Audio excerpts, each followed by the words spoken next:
Well, remember this video that came out during the early days of the Occupy Wall Street movement in New York?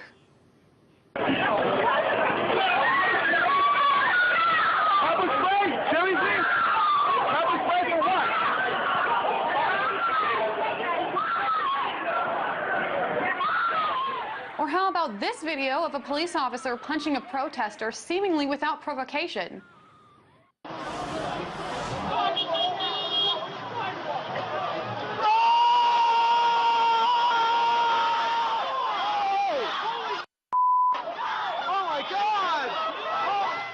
Now hear this.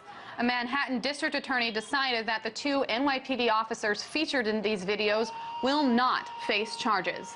The DA cited a lack of evidence in both cases. A statement relieving both officers of any charges was quietly released last week, much to the disappointment of the protesters involved in those incidents. Chelsea Elliott was one of the people featured in those videos and joins me now to talk about this decision by the DA. Hi there, Chelsea. So let's start with your immediate reaction when you learned that the officer that pepper sprayed you and that we just saw in that video would not be charged. I was very shocked and disappointed. I mean, the DA basically, it was pretty cowardly of the DA to just do whatever the NYPD wanted them to. It's also really odd because the NYPD felt that, at least in my case, Anthony Bologna's actions were so out of line that they refused to cover his legal expenses, yet the DA is refusing to criminally prosecute him. So I think in both of these cases, the NYPD is basically evading responsibility.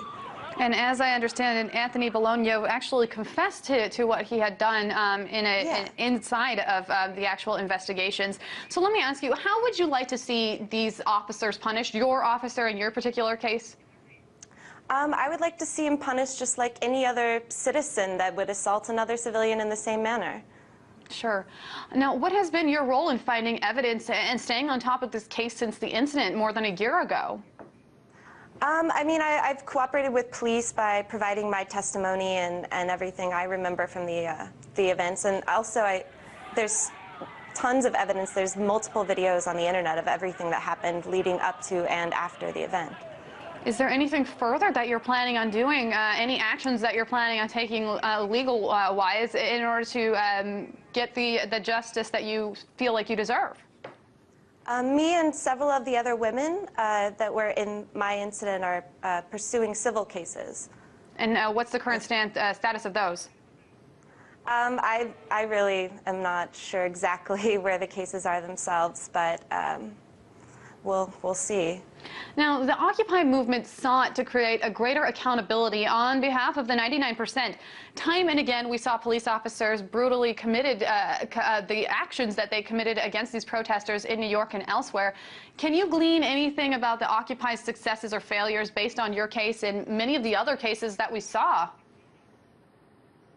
I guess what was interesting about it was, as the movement was small, there was well, as the movement grew, there was more of a dynamic shift in the relationship between the police officers. It was really shocking to see how militant the retaliation was for us just basically doing our constitutional rights and voicing our opinions.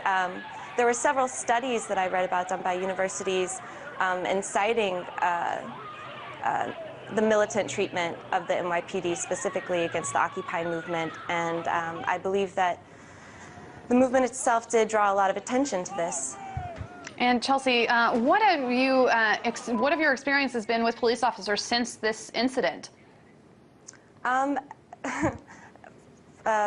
right after, I definitely experienced a lot of anxiety.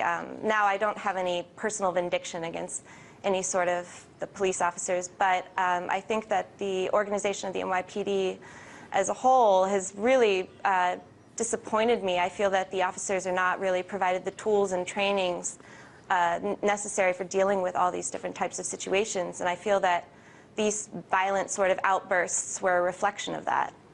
Chelsea Elliott, she was the Occupy Wall Street protester that was featured in that pepper spray video that has gone viral.